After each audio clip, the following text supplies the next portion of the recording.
the results that I hope to achieve are not happening. I always have to admit when I pray, I am not God. And that's finally why I pray, on the good days and on the bad days. I have to maintain where I was yesterday and add that little bit of where I am today and not spend my time focusing on yesterday or tomorrow. She said, well, there's certainly not steps into heaven because life is more real than it has ever been, and it's more work than it's ever been. But her eyes lit up, and she began to tear, and she said, but there's certainly steps out of hell. She had been there.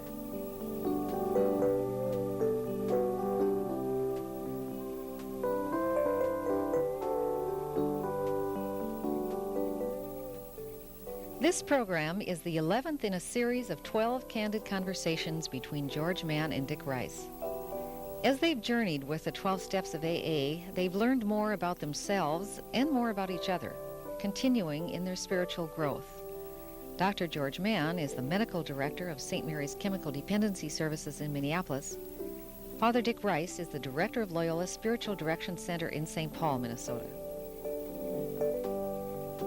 The 11th step says, we thought through prayer and meditation to improve our conscious contact with God as we understood Him, praying only for the knowledge of His will for us and the power to carry that out. Thank you, George. Knowledge of His will. That's the part of the step that I would particularly tease out as the heart of the matter. And so I join that with, again, the Sermon on the Mount. Jesus is once more speaking. This is how you are to pray. Our Father in heaven, hallowed be your name. Your kingdom come. Your will be done on earth as it is in heaven. For me, that's the heart of the Our Father and the heart of the matter of this step. This step is the pinnacle step. And the key of it is, of course, that we want to, by whatever means we can, increase our conscious knowledge of who and what God is for us. It certainly was the pinnacle of the prayer of Jesus and the heart of Jesus. Thy will be done. Important, I think, to realize, what does Jesus mean by that when he prays the Our Father himself and schools us in it? I think what he means, as best I can tell, is, Father, may your will be realized throughout all of space, all of time, all of creation, and it is for you to bring that about. If your will is going to be made manifest, it is for you to bring that about. So Jesus is entrusting himself to a higher power, to our living God here, who we believe is intent on revealing his will to us, who isn't acting in some indiscriminate, ambiguous way with us. He's not playing games with us. Our God wants nothing more than to be in union with us and to reveal his will to us. Very much what Jesus prayed. And I think as we in our own lives, try to live out the 11th step, as we understand who and what God is for us, and we try to translate that into our prayer, into our meditations. Conscious contact. I mean, there I think is two very key words. I think what the step is asking us to do is to take a very adult, mature road toward spirituality. And a road that is profoundly paradoxical because it's got treachery on both sides. It implies on the one hand that God is God and wants to be in union with us. is responsible for his creation, did not just set things in motion and then walk away, or just leave everything to us, but is continually involved in his creation, while at the same time inviting us to be responsible, to respond in our own lives to God. So it avoids the treachery on the one hand of leaving everything to God, blaming everything on God, particularly when things go wrong, or when taking full credit myself and claiming that I am the God of my own life.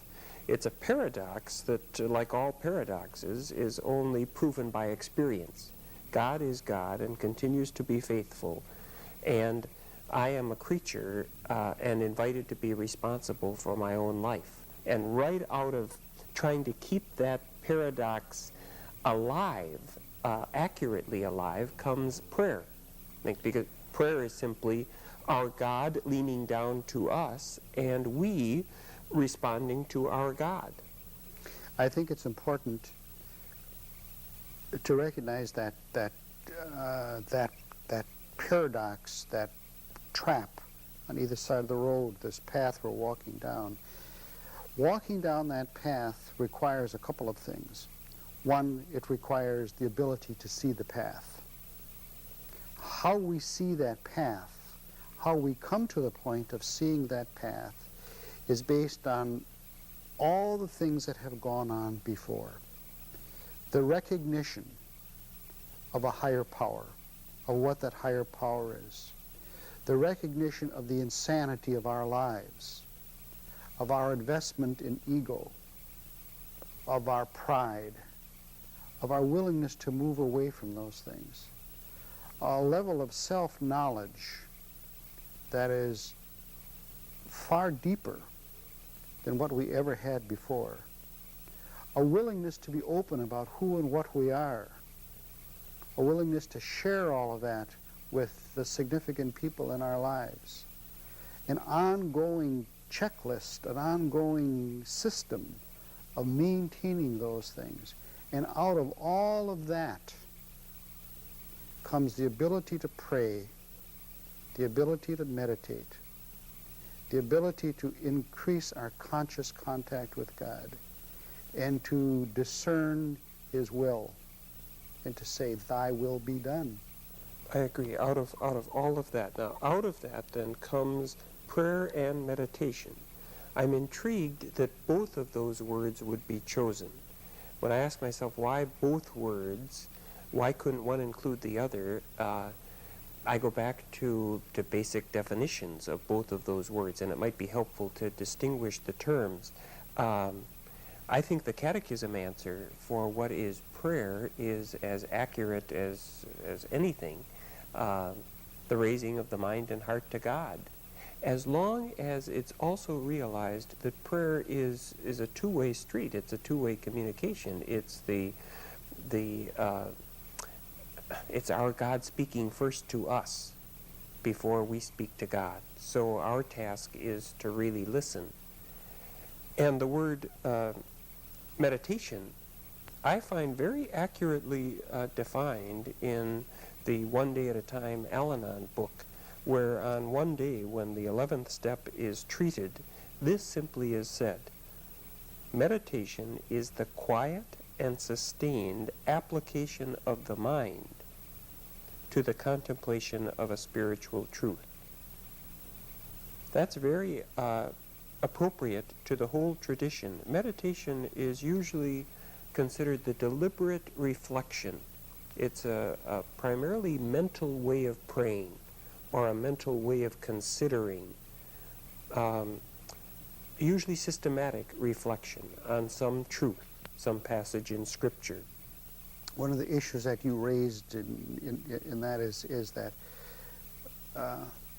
if prayer is a two-way street, and it is receiving as well as sending, so to speak, I think one of the things that we have to be aware of is that we can clutter up the channel so much with our own chatter, our own speaking, that we don't hear what's coming from God. I think that one of the functions of meditation is that meditation can clear the channel, and that in the silence, in the quiet of the cleared channel, we can hear God much more clearly than if we are constantly chattering, constantly asking, constantly complaining, constantly doing all the kind of things that we do in prayer.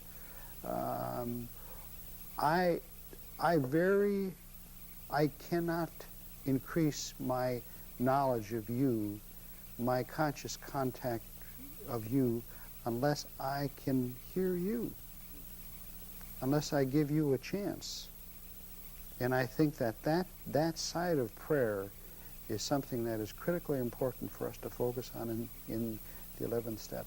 So if you're going to fully listen to me and respond to me, you have to listen to what I'm saying, you have to listen to what I'm not saying, you have to listen to what my body is saying, you have to listen to what my emotions might be revealing within my words or beyond my words. So you've got to listen in a lot of different areas. I have to be two things. One is I have to be quiet, and I have to be very sensitive and alert to you. I can't be thinking about other things. I can't be preoccupied with this, that, or the other thing. I have to focus and give you my attention and be quiet and listen. So when you're doing that, focusing on God, listening to God, you could choose a tree as a manifestation of God. You could choose a passage in Scripture. You could choose one of your children, perhaps. It doesn't make too much difference as long as you come silencing yourself and wanting to be attentive to the God speaking within this language that you're considering at the time.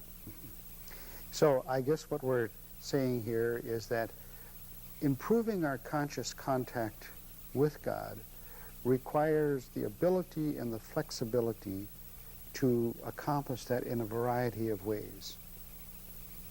And that it's not just a simple process. And it's a process that we probably have to grow into. And probably tailor quite specifically for myself. But one thing I want to catch, just so I don't imply anyway that we're all eager to be at prayer, is that prayer is a very humbling posturing of myself before God. In the last 10 years, I've gone through bookstores to read books on prayer. Like some people read cookbooks or sex manuals or diet books. There are about as many books on prayer, and they're about as worthwhile as the different diet manuals. But so many people who have written the books on prayer in the last 10 years have almost tried to seduce people to prayer the way people might be seduced into a diet. Prayer is revolutionary. Prayer is all-encompassing. Prayer is changing. Prayer is profound encounter with one another. These are frequent words to be found in the books on prayer. And I've been praying pretty carefully, a couple of hours a day for 26 years or so, and I find about a half an hour of it might be worth talking about in terms of revolution or conversion or profound experience of the other. I don't pray because it's the 4th of July when I pray. It's about the hardest thing I bring myself to do day in and day out. It is a discipline, is what you're saying, and I think that the recognition that spiritual growth and development most often occurs in a very slow, almost imperceptible way through the development of a daily discipline. It's a discipline, and it invites me to be a disciple, which is what discipline always does, of another. I always have to admit when I pray, I am not God. And that's finally why I pray. On the good days and on the bad days, I pray to bring home to myself that I am not God and another is. That I can't know things as I would want to know them. I can't secure things as I would want to secure them for myself or for anyone else. I can't assure the outcome of anything. It keeps me living in today, and it keeps me very aware that I am not God. Critically important, again, going back over the 12 steps, as this being the pinnacle step, that the achievement of humility, that the dispelling pride and ego is an ongoing process, and all of these things lead to addressing those two issues, which seem to me to be the sort of the root of all the things that impede us from growing and developing. If I know what you just said, if I know that I am not God, and if I know that I am me, and if I know the limitations of me, and the nooks and the crannies, and I know what that God is that I am not, and I know what my relationship with that God is, and I can hear what that God says to me, and I can listen and gain some knowledge of his will, and establish some level of conscious contact, and recognize again that this is a process. It's a process of going, you speak of 26 years of being in the process. I think going back to your analogy of the diet book, the diet books basically say, if you follow these gimmicks, you will have immediate results. There will be miracles occur. You will shed 10 pounds by next week if you only do these things. And obviously, as we've indicated, that doesn't work. Most people don't lose weight, or at least maintain it. The prayer books that you talk about that use the same thing of the immediate results, dramatic things happening. I think that one of the greatest disservices that we can do is to give people false information, false hope, false expectation, to recognize that if you're going to do anything well, it takes time, and it takes practice, and it takes work. And what are the results of that? How do I know, finally, that I'm not just talking to myself? How do I know that I'm in conscious contact with another? How do I know that I'm not just projecting my will onto that other?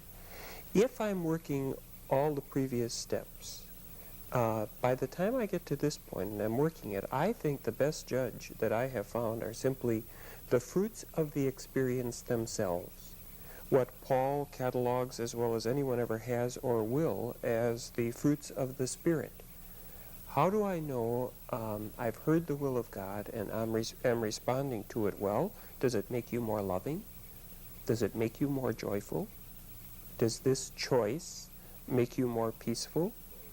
Does it make you more patient, more kind, more chaste, more generous, more mild, more faithful?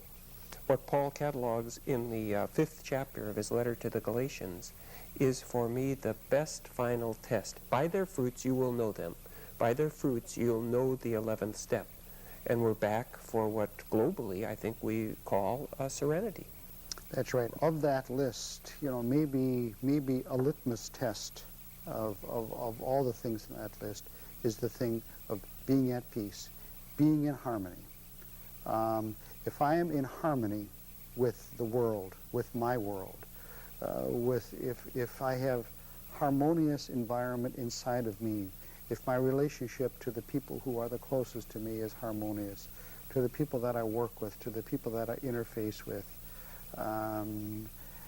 then out of that comes that marvelous internal experience of serenity, tranquility, peace, all those kind of things. And I think if we don't have that, if we have internal chaos, if I'm aware of disharmony and chaos, no matter what I'm doing, no matter how well I think things are going, then I think I need to take a very hard look at what I'm doing and examine it, because the results that I hope to achieve are not happening. And I think this comes down to all the choices of our everyday life. I remember working with someone not too long ago who was trying to choose where to go to school. Ought he go to a big state university campus, or ought he go to one of the branch campuses? And I said, well, the only way to know if you're in conscious contact with God through this is as you visit the campus, as you project yourself into the situation, which brings you greater peace? Where do you find yourself walking peacefully around the campus, meeting your kinds of people the way you like to be there? And it was very clear to him at which place he felt to be more at peace. And I said, well, as far as we can tell then, that's the will of God for you, and that will maintain conscious contact for you with God and with yourself and with everyone else that you meet. I think one of the things that I have great difficulty with is that when someone comes to me and said, God's will for me is that I have an abortion. God's will for me is that I get a divorce. Some of those things about how we can become so deluded about what God wills. And what we really do is we say, what I want to do becomes God's will.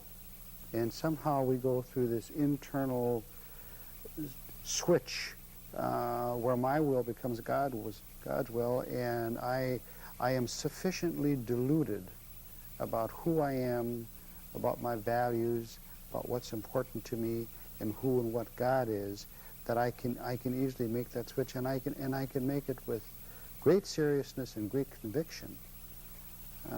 Then the follow-up on that is the internal, what that does to the internal environment, and the need to examine that internal environment and saying, is this God speaking? Is this a conscious contact with God? Is this God's will? Remember what Dante wrote over the gates of heaven, basically, in the Divine Comedy. In his will is our peace. He could well have written over the gates of hell, in our will is chaos. I think the people who are the ones who are most attracted to trying to live the 12 steps are people who have experienced hell, who have experienced chaos, who have tried it their way, who have gotten involved in all the manifold things that we as human beings can try to get into, where they have worshipped the false gods, whether it's alcohol, drugs, money, sex, power, whatever it may be. Those a combination, any one of them or all of them together, have become the person's God and have experienced the pain of that. And out of that negative, horrible, chaotic, hellish experience comes the recognition that when I follow my will, that's the kind of behavior, that's the kind of thing that I get into. And I think the 12 steps are a way out of that, have been a way out of it for millions and millions of people. It's exactly what a woman said to me. 20 years she had been working the steps, and I turned to her and I said, well, what have you learned from all of that? And she twinkled and she said, well, there's certainly not steps into heaven, because life is more real than it has ever been, and it's more work than it's ever been.